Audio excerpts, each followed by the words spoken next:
আসসালামু আলাইকুম রাহমাতুল্লাহি ওয়া বারাকাতুহু। সুপ্রিয় সম্মানিত দর্শক ও শ্রোতা, আশা করি মহান রব্বুল আলামিনের দয়ায় আপনারা সকলেই ভালো আছেন। আজকে হযরত ফাতেমা রাদিয়াল্লাহু তাআলা আনহা থেকে একটি ঘটনা বর্ণনা করব।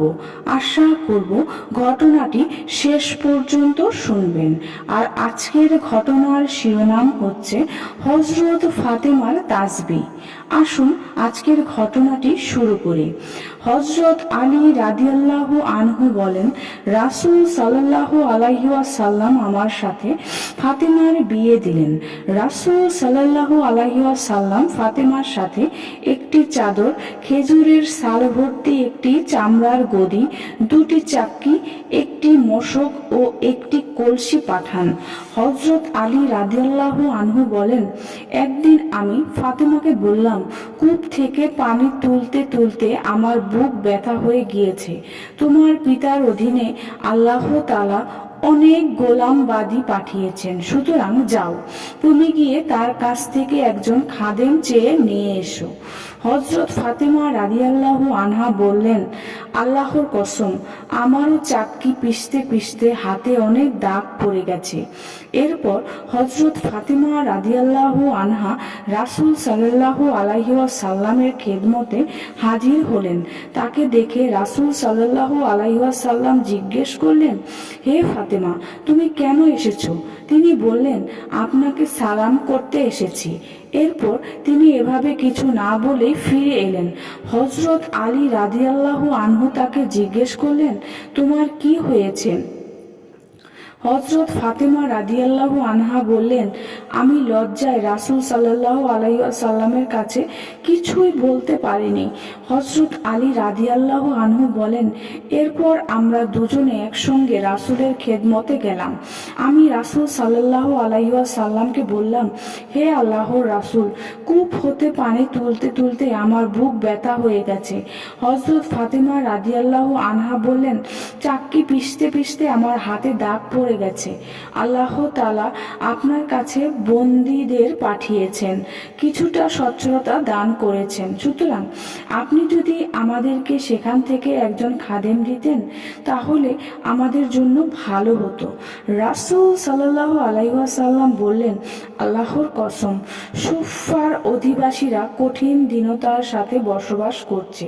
ক্ষুধার যন্ত্রণায় তাদের অবস্থা খুবই নাজেহাল। তাদের জন্য ব্যয় করার মতো আমার কাছে কি বা আছে? তাই আমি গোলাম বিক্রি করে সব টাকা তাদের জন্য খরচ করব। সুতরাং তোমাদেরকে আমি গোলাম দিতে পারছি না। হযরত আলী রাদিয়াল্লাহু আনহু বলেন, আমরা উভয়ে ফিরে এলাম। আমাদের ছোট একটি কম্বল ছিল, তা দ্বারা মাথা ঢাকতে পা খুলে যেত, আর পা ঢাকলে মাথা খুলে যেত। রাতে আমরা এর মাঝে ঘুমিয়েছিলাম। হঠাৎ রাসূল সাল্লাল্লাহু আলাইহি ওয়াসাল্লাম আমাদের ঘরে এলেন। আমরা দুজন উঠতে লাগলাম। রাসূল সাল্লাল্লাহু আলাইহি ওয়াসাল্লাম বললেন, নিজ জায়গায় শুয়ে থাকো। এরপর রাসূল সাল্লাল্লাহু আলাইহি ওয়াসাল্লাম বললেন, তোমরা আমার কাছে গোলামের জন্য গিয়েছিলে, কিন্তু আমি তোমাদেরকে গোলাম দেইনি। তবে আমি কি তোমাদেরকে এর চেয়ে উত্তম কিছু বলে দেব? হযরত আলী রাদিয়াল্লাহু আনহু বলেন, তখন আমরা বললাম, আপনি অবশ্যই তা আমাদের বলে দিন। রাসূল সাল্লাল্লাহু আলাইহি ওয়াসাল্লাম বললেন, এই কয়েকটি বাক্য জিবরাইল আলাইহিস সালাম আমাকে শিখিয়েছেন। তোমরা উভয়ে প্রত্যেক ফরজ নামাজের পর 10 বার সুবহান আল্লাহ, 10 বার আলহামদুলিল্লাহ, 10 বার আল্লাহু আকবার বলবে।